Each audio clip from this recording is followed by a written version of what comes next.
Sitaki kusema sana, mzee usinichimbe sana. Yaani haikuwa kosa, walikuwa wana jambo lao kwenye mapaja huko, kwenye makalio, kwenye miguu, kwenye kiuno huko.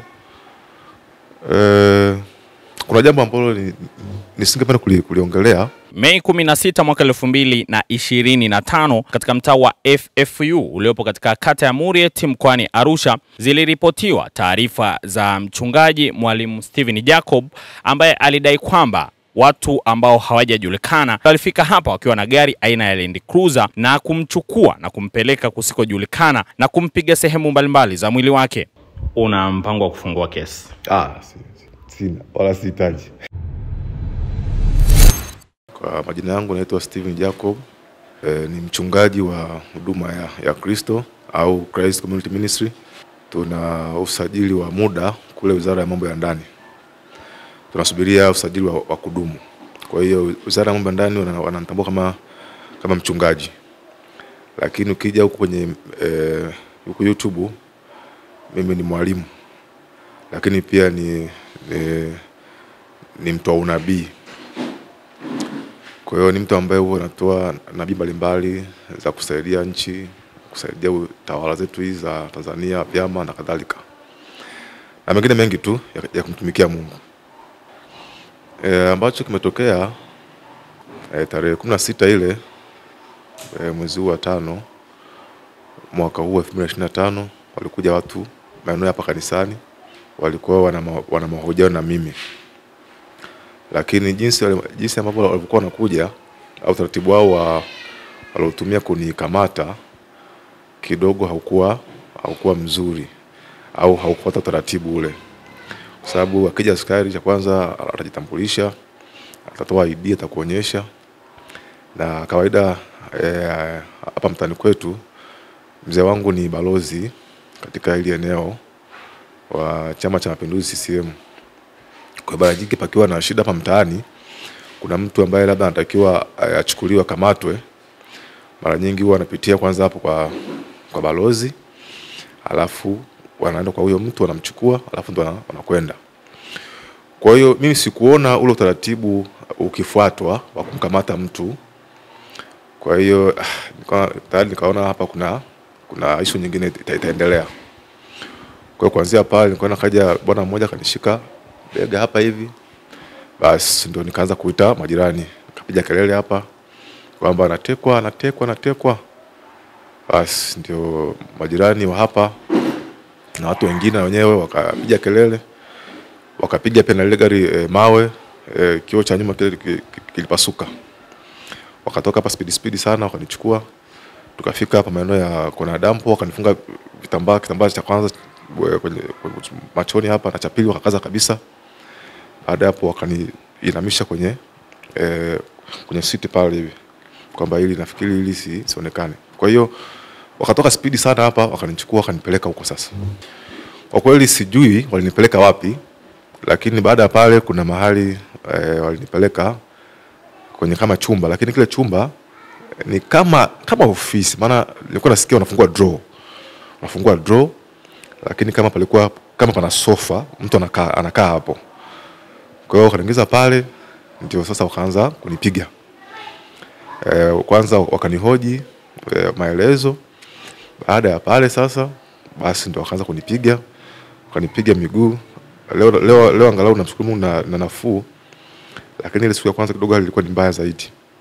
Kanipiga rungu za unyayo huko miguuni, kanilaza pia kanipiga na magongo ya kwenye mapaja huko, kwenye makalio, kwenye miguu, kwenye kiuno huko. Kwa hiyo ndio hivyo ikawa hivyo, kanipiga hapo. Kuna jambo ambalo nisingependa kuliongelea, lakini hasa ni issue za mitandao. Hasa ni issue za mitandao, profesi ambazo nazitoa. Ukweli hakuna masharti walionipa. Hakuna masharti walionipa. Ni kwamba tu walikuwa na jambo lao hilo ambalo walitaka kupata uhakika kwamba je, hili jambo ulilolisema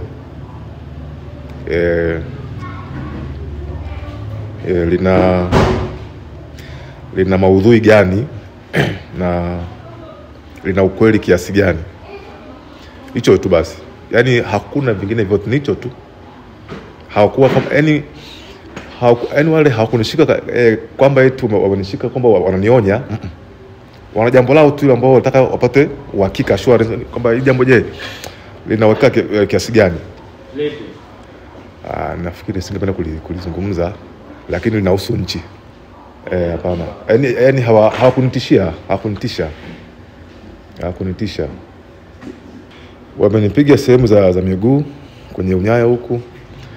Wamenipiga sehemu za mapaja huko. Kwa mfano hapa sasa hivi nikivua suruali hii huko kote utafikiri nimevaa nani kaptura hivi. Yaani jinsi ambavyo kumevia damu, na hata ile nguo ambayo nilikuwa nimevaa ndani boxer zile za wanaume zile yote ilikuwa imejaa, imetapakaa damu kabisa. Yaani kote kwa kufai. Hapa tu nimekaa kwa shida.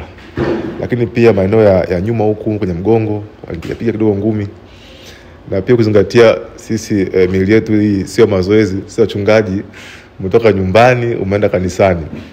Kwa hiyo ukipigwa kidogo tu maumivu yake yanakuwa ni makali sana. Kwa hiyo walinipiga tu, lakini hawakunipiga muda mrefu.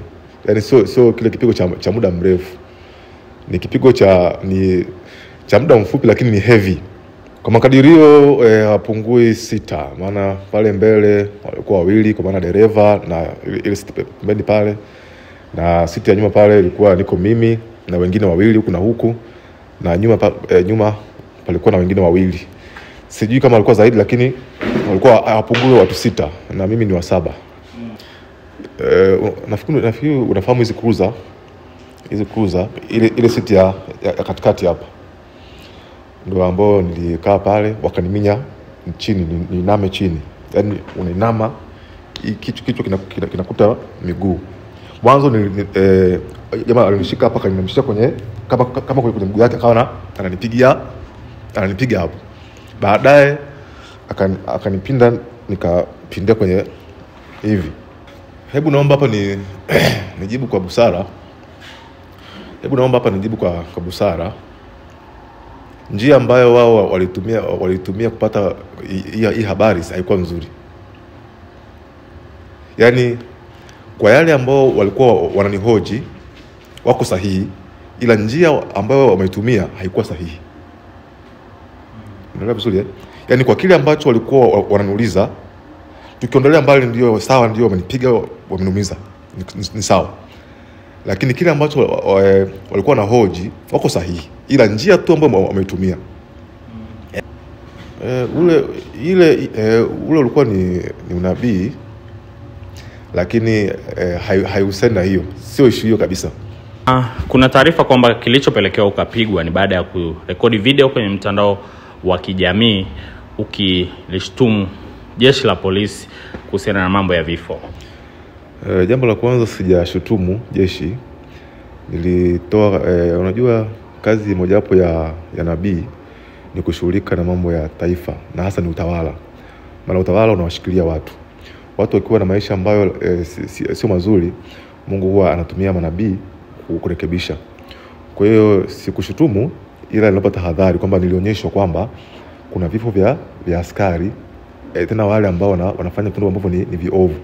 Wanaadhibu watu kwa nguvu ambayo haitumii utaratibu ule ambao watu wanapatana. Wakasema wataanza kufa maaskari naona vifo mbele yenu.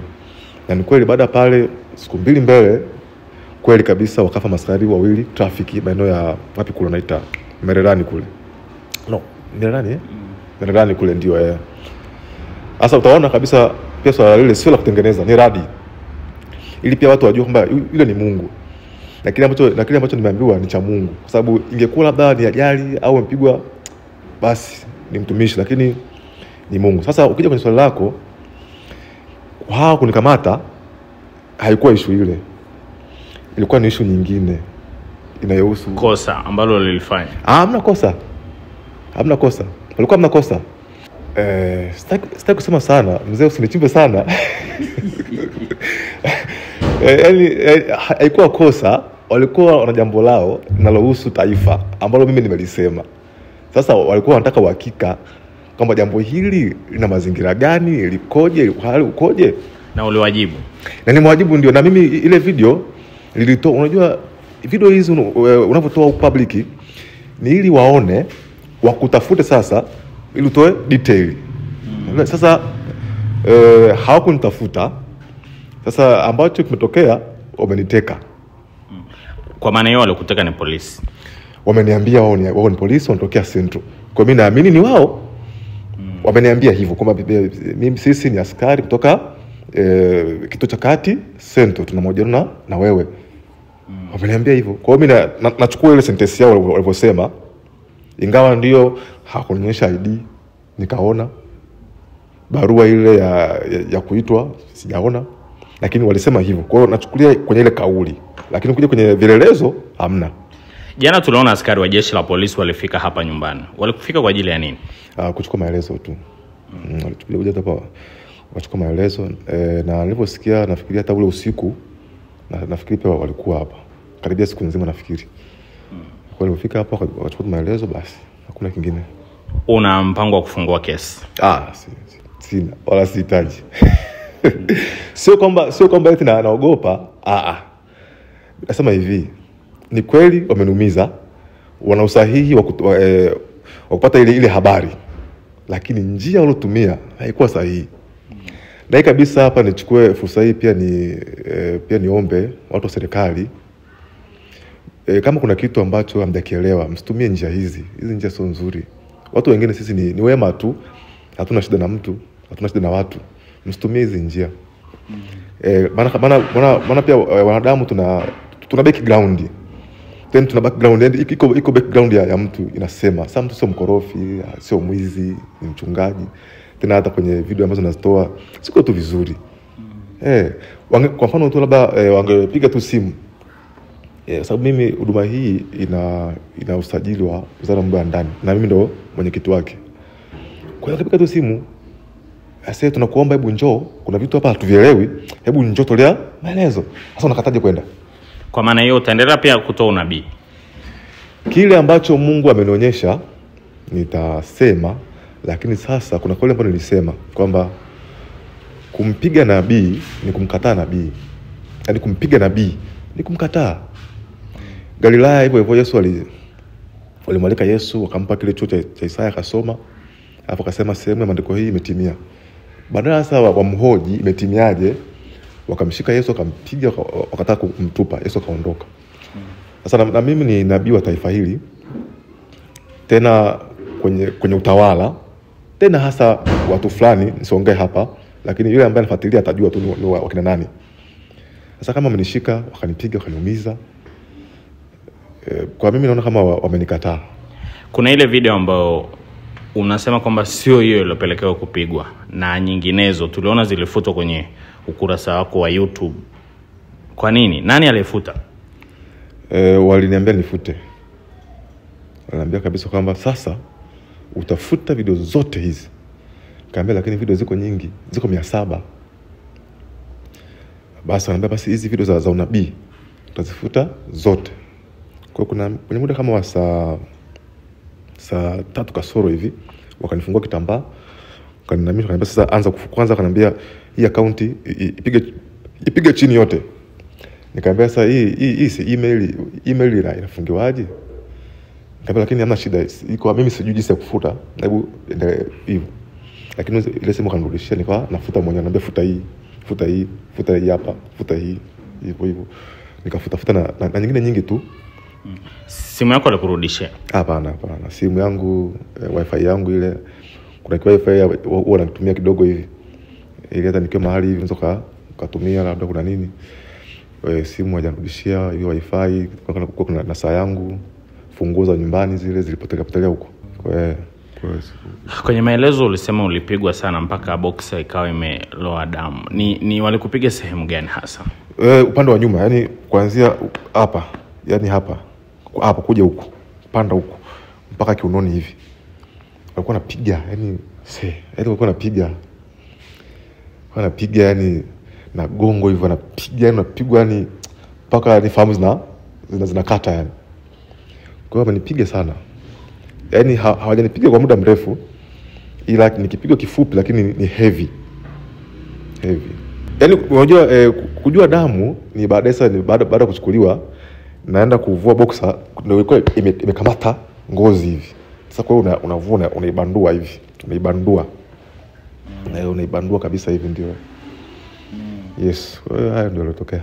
Alipotafutwa kamanda wa jeshi la polisi mkoani Arusha kuhusiana na tukio hili, simu yake iliita bila kupokelewa.